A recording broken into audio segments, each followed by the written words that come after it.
viva y práctica en 4 puntos, de los cuales espero Dios alcanzar a ver 2. Si no me alcanza el tiempo para ver 2, pues nos vamos a quedar con las ganas y vamos a ver solamente 1, porque el primer punto y el último punto son muy extensivos, pero son muy claros en cuanto a la responsabilidad que tú y yo tenemos de dar un buen testimonio delante de Dios.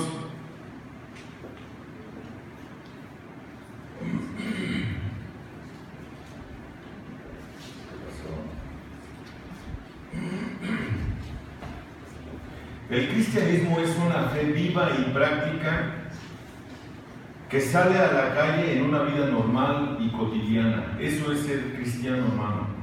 No podemos ser cristianos aquí y allá afuera no. Esto es sumamente importante que nosotros lo entendamos. Afectando a todo en la vida de los creyentes. Eso es el cristianismo. El ser cristiano afecta todo en tu vida y en mi vida, o debe de estar afectando todo en tu vida y en mi vida. Desde las actitudes más simples y acciones más mundanas hasta los pensamientos más profundos y obras más nobles que cualquier religión debe influir en la forma en que viven sus adherentes. Dicho de otra forma, debemos de tener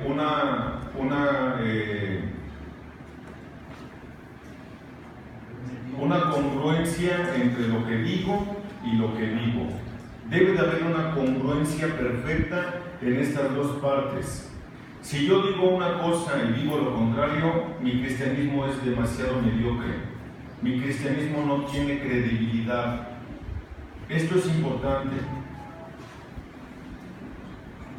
Esto es sumamente importante que nosotros lo tengamos en cuenta. Solo al creer en el Evangelio de Jesucristo, el poder de Dios transformará las vidas de modo que los creyentes son capaces o sean capaces de vivir lo que profesan.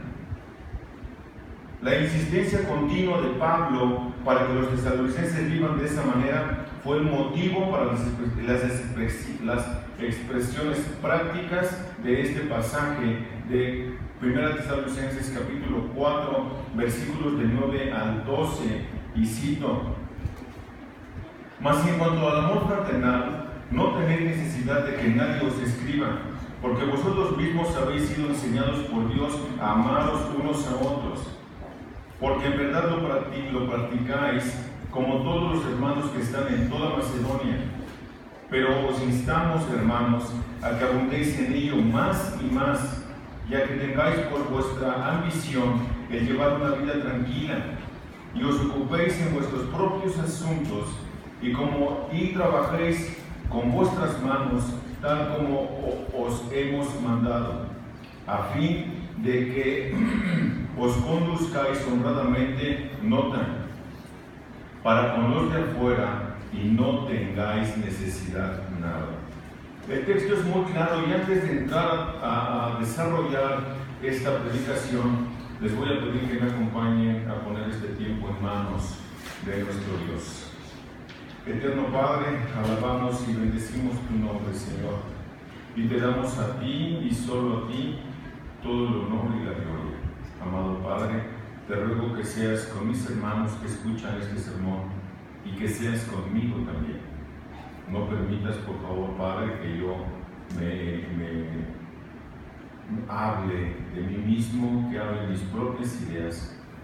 No, Padre, ayúdame a que hable con la mayor claridad posible tu hermosa palabra, para que entonces haya un fruto en la vida de cada uno de los oyentes y tu Santo Espíritu nos lleve y nos transforme de gloria en gloria. Apelamos a ti, Dios, para que seas con nosotros en estos momentos. Te lo pedimos en el nombre de Jesús nuestro Señor. Amén. Va a ser una predicación, hermanos, donde vamos a estar viendo muchos pasajes alternos a esto que vamos a estudiar. Así que les pido que se pongan sumamente atentos con sus Biblias, porque le voy a preguntar a la mano derecha y a mi mano izquierda que les den lecturas, así que hermanos, pónganse listos. Quiero saber quién ya llevó alguna vez esgrima bíblico. ¿Ya lo llevaron? Chucho, no, pero Chucho no puede cambiar. Chucho es campeón en esto. Entonces, es importante que todos aprendamos a buscar la Biblia. Seguramente Néstor por ahí les va a ayudar uno que otro pasaje, pero quiero escuchar las hojas, hermano. Quiero escuchar hojas. Es más fácil buscar en tu... Le pones ahí, sí, chistoso. Apréndetelos en orden y sabe cuántos capítulos tiene cada libro y cuántos versículos tiene cada capítulo y cuántas palabras tiene toda la Biblia. Hermano, apréndetelo. No nada más le busques, chistoso, pero es fácil. Por eso les digo que de vez en cuando Néstor les va a ayudar, pero me gusta escuchar Biblias. Una situación inquietante en el seno de la iglesia de Tesalónica intensificó su preocupación por el crecimiento espiritual de los creyentes. La iglesia fue auténtica desde el comienzo y Pablo así lo reconoció. Recuerdan ustedes lo que el mismo apóstol Pablo cita en el capítulo 1, versículos del 3 al 4. Teniendo presente sin cesar delante de nuestro Dios y Padre vuestra obra de fe, vuestro trabajo de amor y la firmeza de vuestra esperanza en nuestro Señor Jesucristo, sabiendo, hermanos amados, de Dios su elección de vosotros. Aquí recuerda que el mismo apóstol Pablo está haciendo mención del gran testimonio que tenían los tesalonicenses una vez que se había establecido o fundado esta iglesia. Sin embargo, en la conclusión de los elogios de Pablo hay una indicación de un problema. El apóstol había enseñado a los tesalonicenses sobre el regreso de Cristo y ellos esperaban con anhelo la venida gloriosa de Cristo. ¿Te acuerdas también de esto? Ahí también en el capítulo 1, en el versículo 10, y esperar de los cielos a su Hijo, al cual resucitó de entre los muertos, es decir, a Jesús, quien nos libra de la ira venidera. No obstante, al parecer estaban demasiado deseosos por el regreso de Jesús y querían estar seguros de no perdérselo. Su preocupación ferviente por la venida de Jesús los llevó a la idea errónea, nota esto, a la idea errónea de que a la luz de su regreso las responsabilidades temporales no importaban. Así Pablo tuvo que darles instrucción sustancial para corregir ese malentendido y las respuestas poco saludables a la promesa de regreso inminente de Cristo. ¿Qué es lo que estaba pasando entonces aquí? O podemos entender que estaba pasando aquí. Que como ya esperaban con ansia el regreso de Cristo, es muy probable que por esa ansia que tenían del regreso de Cristo y estaban seguros de que Cristo no tardaba en regresar, habían dejado de hacer sus responsabilidades personales. Habían dejado tal vez de trabajar. Tal vez habían dejado de hacer algunas cosas. Por eso es importante que nosotros entendamos lo que el apóstol Pablo está escribiendo a la luz de todo el contexto.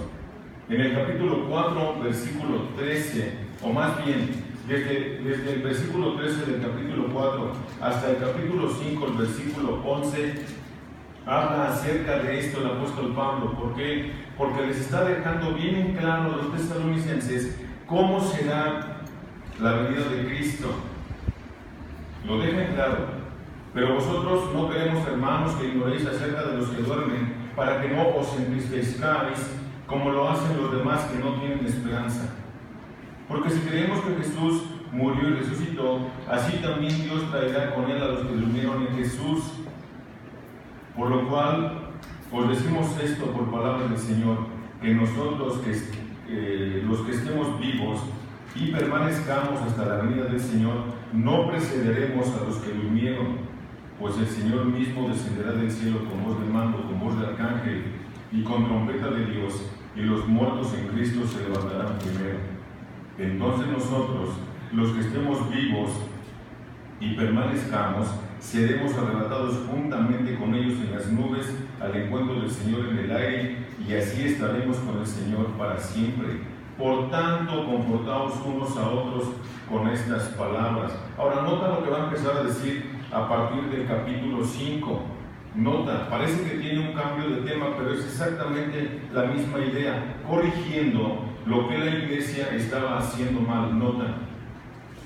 Ahora bien, hermanos, con respecto a los tiempos y a las épocas, no tenéis necesidad de que os escriba nada, pues vosotros mismos sabéis perfectamente que el día del Señor vendrá así como un ladrón en la noche. Pablo afirma categóricamente cuándo ha de ser el arrebatamiento de la iglesia. No lo dice, hermano. Nada más dice que será como ladrón en la noche. Que cuando estén diciendo paz y seguridad, entonces la destrucción vendrá sobre ellos repentinamente, como dolores de parto a una mujer que está encinta, y no escaparán. Mas vosotros, hermanos, no estáis en tinieblas, para que el día os sorprenda como ladrón. Porque todos vosotros sois hijos de la luz, hijos del día, no somos de la noche ni de las tinieblas. Por tanto, no durmamos como los demás, sino estemos alerta y seamos sobrios. Porque los que duermen de noche duermen, y los que se emborrachan de noche se emborrachan. Pero puesto que nosotros somos del día, seamos sobrios, habiéndonos puesto la coraza de la fe y del amor, y el yelmo de la esperanza de la salvación, porque no nos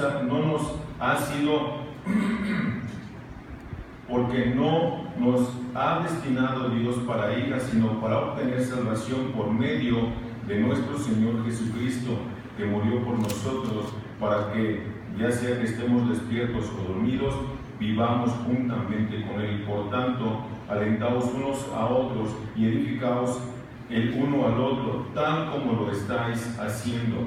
¿Qué está pasando entonces? Parece ser entonces que algunos de la iglesia de Tesalónica habían dejado de hacer sus responsabilidades principales. ¿Por qué? Porque más adelante en el mismo capítulo 5, el apóstol Pablo dice que se exhorte al ocioso, que se trabaje con las manos para que no haya necesidad. ¿Te das cuenta? Parece ser entonces que la iglesia había caído en una práctica incorrecta en el anhelo del regreso inminente del Señor Jesucristo. ¿Hace cuántos años se escribió esta carta? ¿Te acuerdas en qué año se escribió?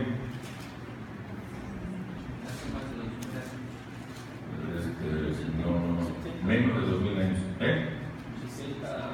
Entre el 65 y 70, tal vez después de Cristo, si mi memoria no me traiciona. En el 50 y el 51, gracias, Maín. Entonces, ¿cuántos años tiene que se escribió esta carta? 1950 años o 1949 años. Y todavía no regresa a Cristo. ¿Ya se tardó? No, sino que su regreso es paciente, ¿cierto? Es paciente para con vosotros, dice el apóstol Pedro en el capítulo 3 de su primera carta. No queriendo que ninguno se pierda, sino que todos procedan al arrepentimiento.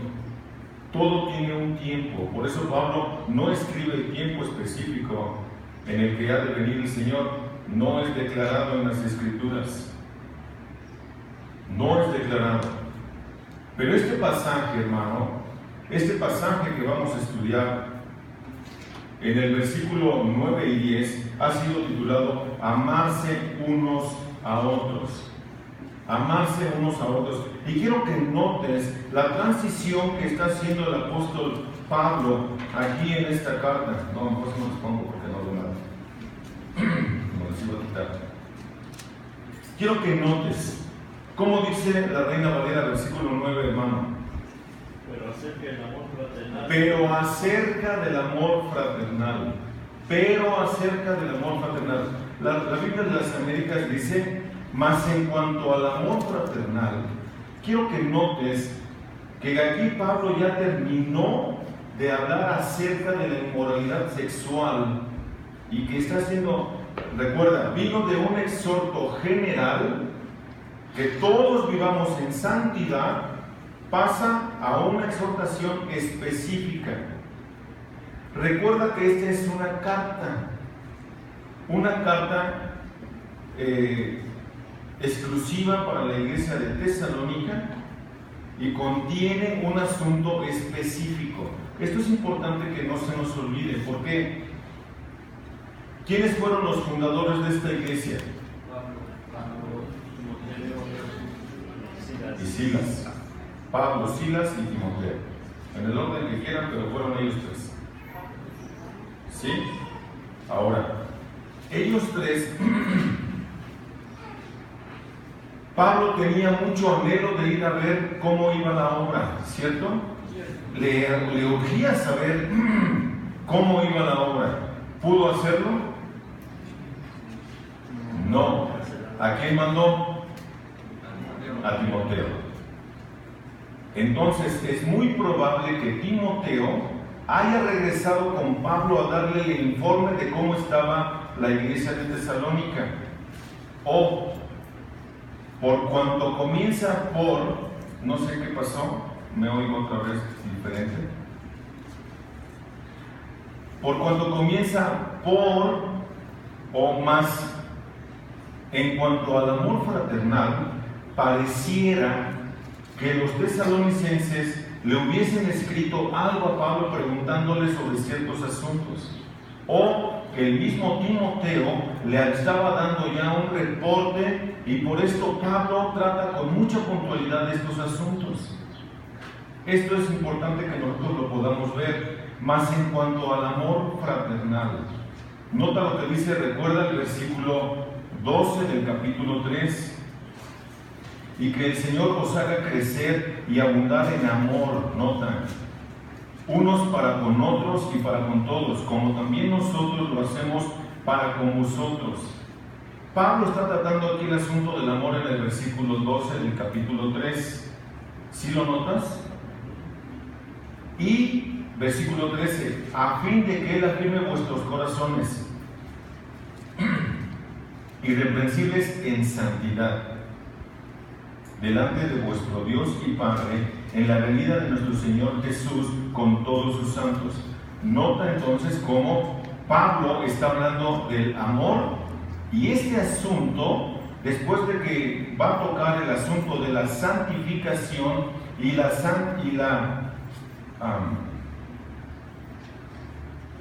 la pureza sexual, regresa una vez más a retomar el punto del amor fraternal, en el cual les pidió que crecieran y abundaran aún todavía mucho más. En cuanto al amor fraternal, no tenéis necesidad de que nadie os escriba, porque vosotros mismos habéis sido enseñados por Dios a amarnos unos o amados unos a otros, o amarse unos a otros. Nota, hermano, lo que está diciendo el apóstol Pablo. Versículo 12 habla de crecer. ¿Quién es el que da el crecimiento? Dios. ¿Y de que crecieran en qué? En amor. Yo puedo saber mucha Biblia, pero ser un inmaduro, un perfecto inmaduro, ¿cierto? Yo puedo ser un muy buen activista dentro de la iglesia. Un activista me refiero a alguien activo que está a ajonjolí de todos los moles, pero ser un perfecto inmaduro. Yo puedo ser el más diestro para tocar un instrumento, el que tú quieras, que se oiga así sublime, pero ser un perfecto inmaduro, ¿cierto? El conocimiento no me hace maduro, pero no puedo tener conocimiento sin madurar. Suena algo raro, pero así es. ¿Por qué razón? Porque lo que está pidiendo Dios es que crezcan los tesalonicenses en amor. ¿Por qué en amor? Porque el amor, según el mismo apóstol Pablo que escribe en la carta a los Colosenses, en el capítulo 3, habla acerca de todo lo que debemos de ponernos y todo lo que debemos de quitarnos, pero habla del amor. El amor, el apóstol Pablo lo pone como el vínculo perfecto. El mismo apóstol Pablo en la carta a los Corintios, en el capítulo 13, es un capítulo dedicado al amor. Pero si te das cuenta, el apóstol Pablo dice: ¿de qué me sirve tener todos los dones si no tengo amor? ¿De qué me sirve tocar bien bonito lo que quieras si no tengo amor? ¿De qué me sirve tener todo el conocimiento y toda ciencia si no tengo amor? Lo que está diciendo entonces ahí el apóstol Pablo es que el don perfecto es el amor. Y que tú y yo, y por supuesto los tesalonicenses, deben de crecer en el amor. Quiero que notes lo que dice el apóstol Juan, hermano, en su primera carta. La primera carta de Juan, en el capítulo 2. Aquí Pedro. Primera carta de Juan, capítulo 2, versículos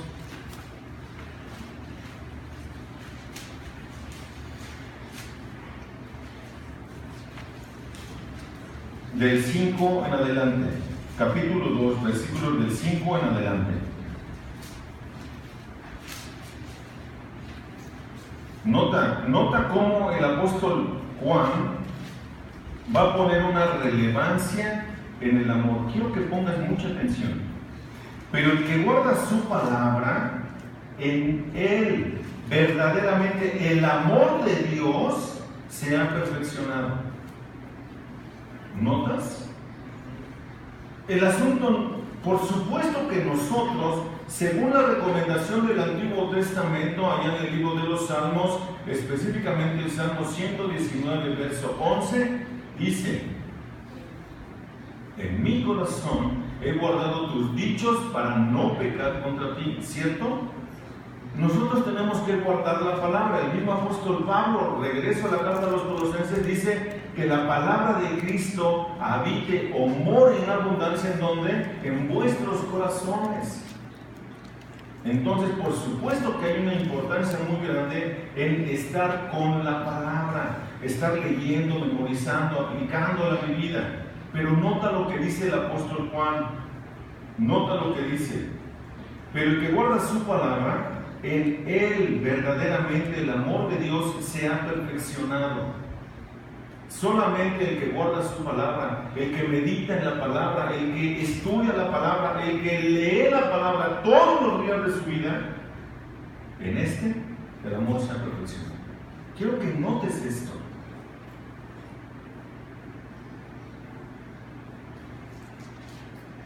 En esto sabemos que estamos en Él. ¿En quién? En Dios. Nota. El que dice que permanece en Él debe de andar como Él anduvo. Y esta palabra andar es peripateo, que significa caminar. ¿Qué es lo que hacía Cristo? A todos los odiaba, ¿cierto? Era un iracundo el Señor. No es cierto. ¿Por qué? Porque Dios es amor. Él no tiene amor, Él es el amor. Quiero que se den cuenta de esto, hermanos. Ahora, nota lo que sigue diciendo Juan. Voy a leer hasta el versículo 11. Amados, os escribo un mandamiento nuevo. No os escribo un mandamiento nuevo, sino un mandamiento antiguo que habéis tenido desde el principio. El mandamiento antiguo es la palabra que habéis oído. Por otra parte, os escribo un mandamiento nuevo, el cual es verdadero en él y en vosotros, porque las tinieblas van pasando y la luz verdadera ya está alumbrando. El que dice que está en luz y aborrece a su hermano, nota, y aborrece a su hermano, está aún en tinieblas. El que ama a su hermano permanece en luz y no hay causa de tropiezo en él. Porque el amor, ¿qué característica tiene el amor, hermano? cubre multitud de pecados. Hoy, qué característica tan importante tiene, ¿cierto? Si tú y yo no tenemos la capacidad de perdonar pecados, estamos aún en tinieblas. ¿Cuáles pecados? Pues cuando sentimos que alguien nos ofende, ¿sí? ¿Está bien dicho?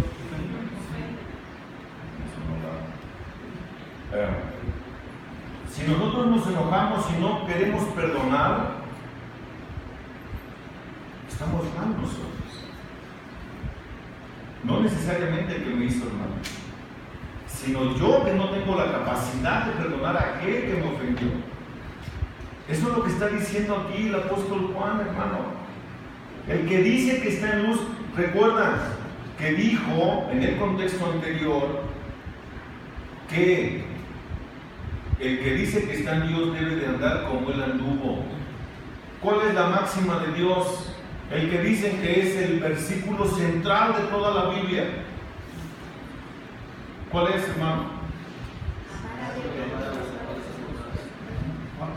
Exacto, Juan 3:16. La máxima de Dios.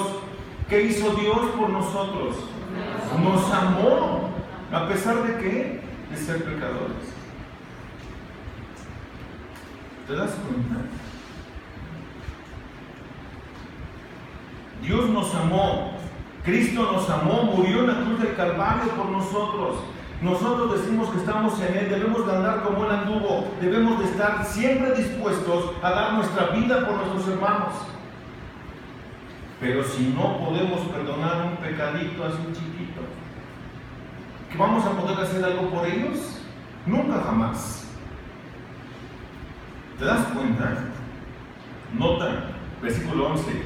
Pero el que aborrece a su hermano está en tinieblas y anda en tinieblas y no sabe a dónde va, porque las tinieblas han cegado sus ojos. ¿Cuál fue la recomendación que hizo el Señor Jesús que hicieran los discípulos para que se dieran cuenta que verdaderamente eran sus discípulos? Que se amaran unos a otros. No les dijo: el que tenga más dones y resucite más muertos, ese va a ser mi discípulo. No es cierto. El que tenga más dones y hable más lenguas, no es cierto. El que sane más, no es cierto. Dijo: en esto conocerán que sois mis discípulos. ¿En qué? En que os améis unos a otros. ¿Por qué será eso? Porque Él nos amó, Él los amó, Él amó al género humano, ¿cierto? Tanto que estuvo dispuesto a morir cuando es arrestado el Señor Jesús y le es cortada su oreja a Malco. Nos dice: espérate, ¿no sabes que yo puedo orar a mi Padre y Sofacto manda una legión y aniquila a todos estos? Pero ¿sabes por qué no lo hizo? Por amor a ti y a mí y a los tesalonicenses y a los que lo estaban arrestando y a los que estaban con él orando, los que se quedaron dormidos y a todos los que habían de creer por la palabra de ellos. Eso dice la carta, el Evangelio de Juan en el capítulo 17. ¿No es cierto? Ahora, en esto conocerán que sois mis discípulos. La semana pasada, cuando estábamos tocando la semana pasada que estábamos tocando el último punto de la inmoralidad sexual, decía que nosotros los pastores tenemos que ayudar a los que están en este pecado de inmoralidad a que alcancen a reflejar en su vida a Cristo. ¿Te acuerdas? Si nosotros reflejamos, si tú y yo reflejamos a Cristo en nuestras vidas, por supuesto que somos discípulos de Él, nos parecemos a Él. Si tú y yo no reflejamos a Cristo, discípulos, ¿de quién somos? Solamente hay dos, ni le hagamos tanto al cuento, ¿no? Ni le hagamos tanto al cuento. O Cristo o el diablo. ¿A quién te pareces Cristo. Ahí es usted. ¿Ok? Quiero que te des cuenta de esto. Ahora, fíjate lo que dice el mismo. ¿Sabe, hermano? Hay un capítulo en la Biblia dedicado al amor, ¿cierto? ¿Cuál es? Ahora, hermano, ¿cuál es la carta de los 66 libros de la Biblia dedicada al amor? Primera de Juan, hermano. ¿Sabes cuántas veces es mencionada la palabra amor allí? Más de 24 veces. Y es una carta muy pequeña. Es una carta dedicada al amor. Y quiero que notes, pero no está hablando de un amor superficial o imaginario, cuando sientes que se te sale el corazón. No, hermano. Ese no es el tipo de amor del que está hablando el apóstol Juan. El apóstol Juan está hablando de un amor práctico, muy práctico. Nota lo que dice, capítulo 3, versículos del 13 en adelante.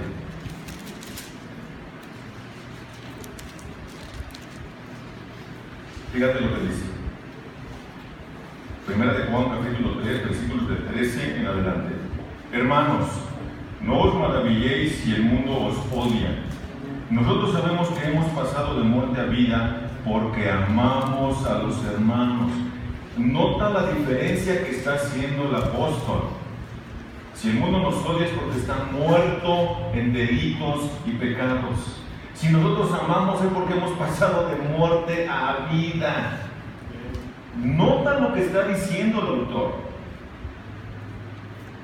El que no ama, ¿qué? Permanece muerto o en muerte. Sigues muerto si no tienes la capacidad de amar. Eso es lo que dice el apóstol. Pero todo el que aborrece a su hermano, nota, qué palabras tan duras. Pero todo el que aborrece a su hermano es homicida. Y vosotros sabéis que ningún homicida tiene vida eterna permanente en él. Se le va a acabar. No es heredero de la vida eterna en Dios. Dicho de otra forma, lo que está diciendo el autor aquí. 16. En esto conocemos el amor, en que Él puso, nota lo que estamos hablando. En esto conocemos el amor, en que Él puso su vida por nosotros. También nosotros debemos poner nuestras vidas por los hermanos, porque somos sus discípulos, porque aprendimos de Él, ¿cierto? Aquí está el parámetro, hermano. Aquí está el parámetro. Pero fíjate cómo se va del riesgo de poner tu vida por amor de un hermano, cómo se va a lo práctico, para que no seamos exagerados. Y a ver si es cierto que amamos un montón a los hermanos. Nota lo que dice. Pero el que tiene bienes de este mundo y ve a su hermano en necesidad y cierra su corazón contra él, ¿cómo puede morar el amor de Dios en él? Qué paradójico, ¿no? Hijitos. Esta palabra hijitos aquí en esta carta, Juan la está usando en un tono de un pastor amoroso, tierno, así, no. Como tú le dirías a un hijo chiquito, ándale, así como a Sammy, chiquito, papacito, ¿y cómo le dirías a mamá? Hermano, está hablando con mucho amor aquí el apóstol Juan. Hijitos, nota lo que dice. Que no seamos lenguas largas, hermano. Que no seamos lenguas largas. ¿Has visto la película de La Máscara? Como cuando se convierte, se le abre el hocico y le sale desenrollada la lengua. Aún así no debemos de ser nosotros. Eso no, porque nota lo que dice. Hijitos, no hablemos de palabra ni de lengua, sino de hecho y en verdad. En esto sabremos que somos de la verdad y aseguraremos nuestros corazones delante de Él. ¿Te das cuenta entonces cómo el apóstol Juan va de lo que dice así, vémonos todavía, a ver, demos tu vida? Está bien. Ahora, no seamos habladores, como dijeron por ahí. De lengua me como un plato. Éntrale, hazlo. De eso se trata esto. Esto es lo que el apóstol Pablo está diciendo acá en la carta a los tesalonicenses. Este es el amor del que está hablando el apóstol Pablo. Es este. Mas en cuanto al amor fraternal, no tenéis necesidad de que nadie os enseñe o escriba, porque vosotros mismos habéis sido enseñados por Dios a amaros unos a otros. Esto es sumamente importante y nosotros debemos de reflexionar en esto. Otra vez, hermano, nosotros medimos nuestro crecimiento en base a la habilidad que tenemos para hacer algo. Y ahí podemos decir, ay, es que ya creció mucho, ya aprendió, ya maduró. ¿Cuánto amas? ¿Cuánto amamos? Ahí mídele. Ponte unas rayitas, hermano. Empieza por el talón y de ahí empieza de cada centímetro. A ver dónde va tu amor. A lo mejor ni siquiera está pintado todavía. ¿Cómo andamos ahí? Amamos.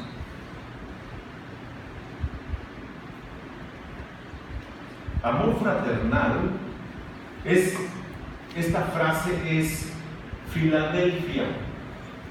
Eso es amor fraternal. Y se refería originalmente al afecto por los familiares. Nota, me encanta la definición, hermano, porque esto es lo que está diciendo. Lo que está diciendo entonces es que tú y yo nos debemos amar como hermanos. Hermanos. Amor fraternal, Filadelfia, se refería originalmente al afecto por los familiares, pero lo escribí mal aquí, hermano. Así. Pero se usa en el Nuevo Testamento para referirse específicamente al afecto entre cristianos. ¿Por qué? Porque somos hermanos, hijos del mismo Padre celestial. Nota que no usa otro tipo de amor, sino el amor fraternal. ¿Cierto? Vamos a ver un texto de esto. Romanos capítulo 12, versículo 10. Romanos 12, 10.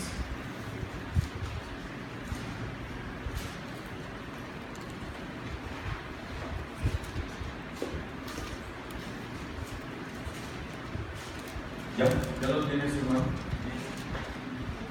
Fíjate qué hermoso texto hablando exactamente de cómo tú y yo debemos aplicar el amor a nuestras vidas cristianas que damos, que el cristianismo afecta o debe de afectar toda la vida cristiana, o más bien toda la vida nuestra, la de afuera y la de adentro, ¿cierto? Nota lo que dice: sed afectuosos unos con otros con amor fraternal, otra vez esa palabrita, con honra, daos preferencia unos a otros. Que nadie tenga más alto concepto de sí que el que deba tener en el contexto, ¿cierto? Una forma de demostrar amor es que pongas primero las necesidades de tu hermano antes que las tuyas. Eso es amor. Eso es amar de hecho y en verdad. A eso se refiere el texto. Uno más para no ahorrar, hermano. Hebreos capítulo 13. Pero quiero Biblias, hermano. Hay muchos textos que buscar todavía. Pero tampoco la arrugues. Tampoco la arrugues. Si conozco el chicharrón, hermano. Hebreos capítulo 13, versículo 1.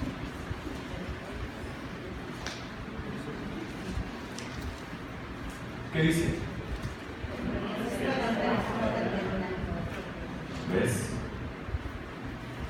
Entonces, el verdadero amor, hermano, el verdadero amor es bíblico. Y el verdadero amor bíblico, este es un tema recurrente en todo el concepto general del Nuevo Testamento. ¿Por qué Dios no nos ha consumido? Por amor. ¿Cierto? ¿Por qué Dios su Hijo rescate por nosotros? Por amor. ¿Por qué estás tú sentado hoy aquí escuchando esta predicación? Por amor. ¿A quién debes amar? Al que tienes al lado. ¿Ok? Entonces es importante que entendamos qué es lo que Pablo está diciendo aquí en esta carta. Aun cuando Pablo mencionó en su carta, solo era para afirmar que no había necesidad de escribir a los tesalonicenses sobre el amor fraternal, porque habían aprendido de Dios a amarse unos a otros. El uso que Pablo hace de la expresión enfática, vosotros mismos, indica que los creyentes aprendieron de Dios. Este aprender de Dios es otra palabra muy interesante. Es teodidactos. Teodidactos. Es Dios quien enseñó a esta iglesia a amarse de esta forma.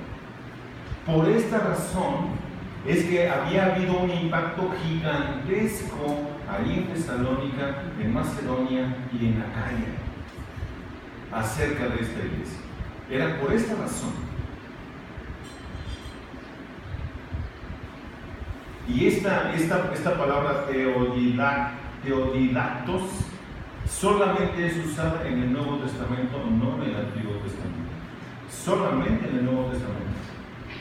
Dios entonces es el que enseñó a los tesalonicenses a amarse unos a otros, sin necesidad de que Pablo u otros maestros les enseñaran a cómo hacerlo. Fue Dios mismo quien intervino en la vida de cada ellos para que pudieran amarse de la forma en la que se estaban amando. Ahora pregunto, vamos a aplicarlo. Hermano, Dios ya impactó nuestras vidas de tal forma que nos podemos amar realmente como lo que somos. ¿Qué somos? ¿Estamos dispuestos a morir en la raya por cualquiera de los que conformamos esta iglesia? David dice que no. Ah, sí, claro. ¿Estamos dispuestos, hermanos, o no? ¿Realmente Dios nos ha impactado? ¿Nos ha transformado? Ahora nota lo que dice el mismo apóstol Pablo ahí en la carta.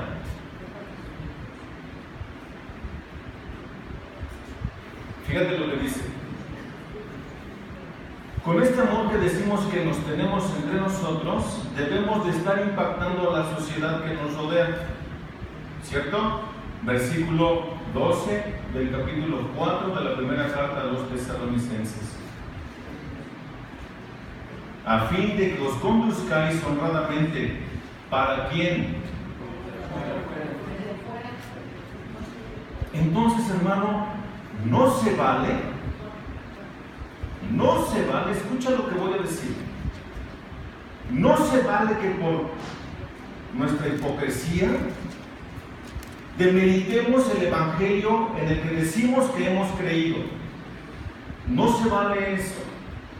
Porque muchas veces por nuestra propia conveniencia dejamos de comportarnos como cristianos, o soportamos o toleramos o alcahueteamos el pecado de alguien con tal de recibir un beneficio. Aquí el apóstol Pablo está hablando de integridad. El otro día, platicando con Maín, hermanos, voy a usar de ejemplo, hermanos, ¿está bien? Sí. Vamos a ver. No, hermanos, platicando con Maín, ustedes saben que organiza re bien las fiestas, ¿no es cierto? Platicando con Maín, la contrataron para hacer un evento. Y Maín se empezó a dar cuenta que, wow, en dicho evento habría cosas irregulares.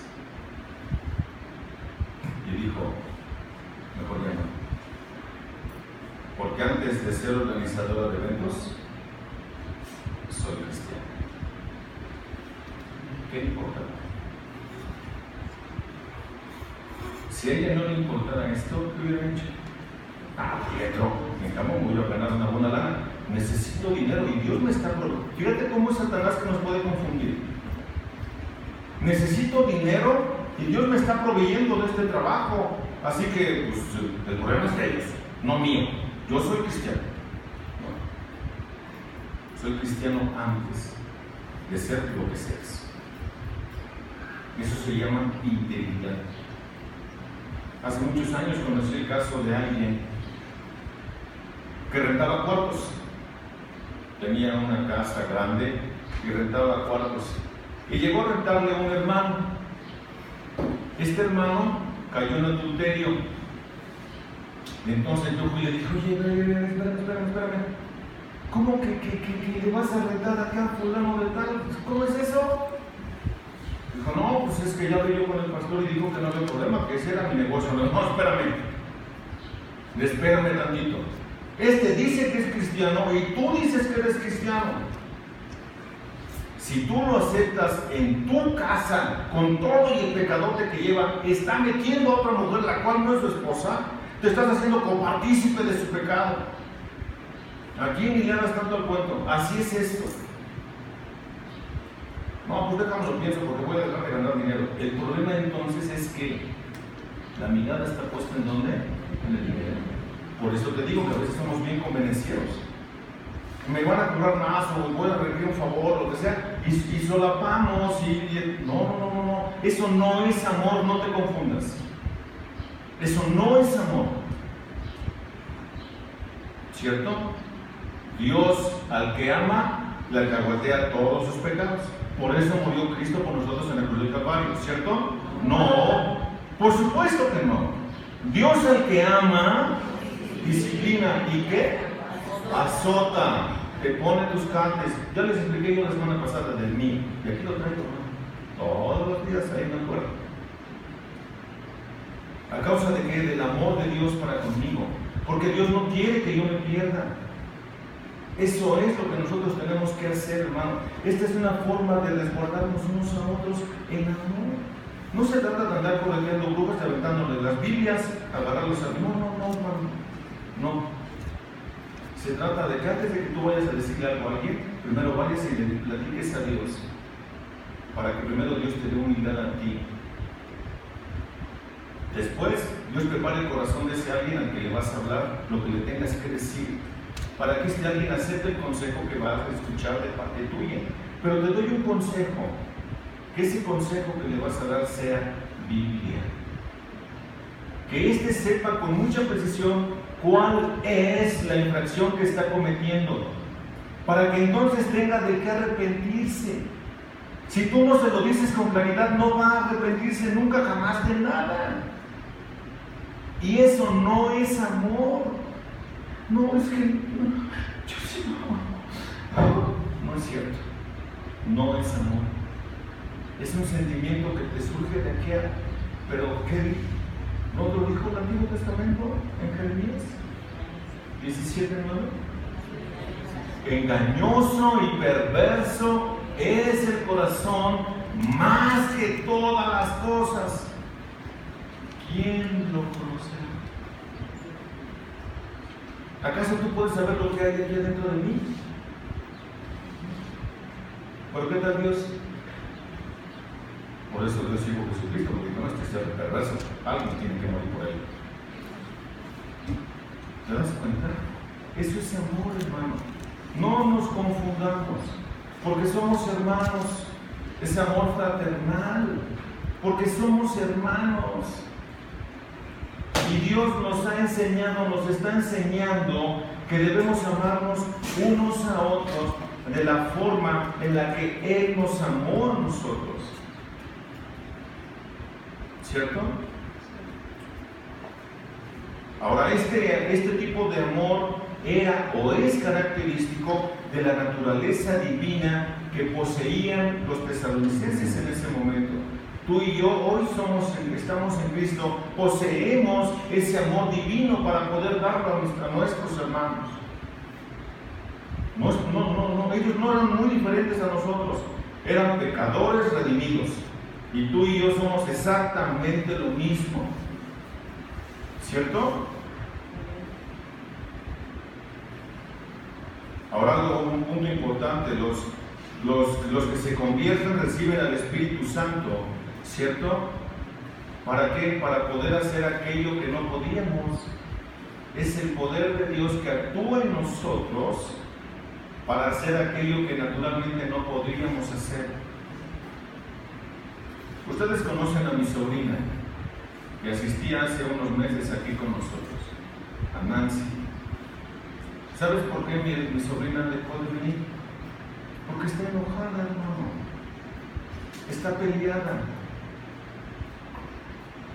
¿Sabes con quién? Con Dios, hermano. Y eso es lamentable. Se enojó con Dios. Esto es lamentable. ¿Y el Espíritu Santo? No que éramos cristianos, no que nos amábamos. ¿Por qué nos apuñalamos? ¿No dice Pablo allá en Gálatas en el capítulo 6? Déjense, pero no tan duro, no sea que se vayan a destruir uno al otro.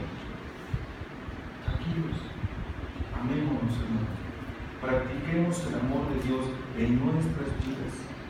Amor viene del verbo conocido agapeo, relacionado con el sustantivo ágape, y expresa la forma de amor más pura y noble. Escucha, expresa la forma de amor más pura y noble, guiada por la voluntad, no motivada por las apariencias superficiales. Y guiada entonces por Dios, no por las apariencias. ¿No dijo el Señor Jesús qué mérito tiene el que ames a los que te aman, con los que te llevas bien? Ninguno. Ama a los que te caen bien gordos. Ama a los que ya te hicieron algo. A ellos ámalos. Ese es el mérito. Eso es lo difícil. Es contra la naturaleza, ¿no es cierto? Pablo estaba convencido de que ellos amaban así a todos los hermanos. Los tesalonicenses no demostraban amor, no solo demostraban amor ágape en su congregación, también lo hacían para con otros hermanos que estaban por toda Macedonia. Hermano, esta es una iglesia modelo de la cual tú y yo debemos o tenemos que estar aprendiendo cada 8 días. Si ellos se amaban así, vamos a amarnos. Ellos se abstenían de la impureza sexual, vamos a abstenernos de la impureza sexual. Ellos perseveraban en la doctrina, en la comunión unos con otros, en la ya se olvidó un tema, dice Hechos 2:42, el partimiento del pan, gracias, y las oraciones. Vamos a hacerlo nosotros. Vamos a perseverar en eso. Tenemos mucho que aprender de estos hermanos, ¿no es cierto? Mucho. Por eso, el primer punto fue amarse unos a otros. Eso es lo que tenemos que perseverar. Eso es lo que ellos hicieron. Y recuerda, esta frase amor fraternal es de hermanos. No hay una distinción entre los güeros, los más prietitos, los que se peinan para atrás y los que tienen los pelos parados. No. Todos delante de Dios somos exactamente iguales y valemos lo mismo, porque todos hemos sido redimidos por la sangre de Cristo. Y si alguien no ama a su hermano, pastor consejo, arrepiéntete, porque si te mueres en esa condición, vas camino al infierno, y de allí nunca jamás nadie te podrá sacar, porque hoy ya supiste qué es lo que tienes que hacer para con tu hermano. Amén. Aparte de todo, acabamos de celebrar la Santa Cena, que es el ágape entre Dios y nosotros. Amén. Eterno Padre, te damos muchas gracias por toda tu bondad, tu amor, tu provisión, Dios. Gracias, Señor, porque tú nos guías a toda verdad. Tu Santo Espíritu es con nosotros, nos fortalece, nos guía, nos instruye, nos aclara algunas dudas que podamos tener. Señor, te ruego que seas con nosotros, con esta iglesia sola gracia. Ayúdanos a amarnos como debemos hacerlo, Señor.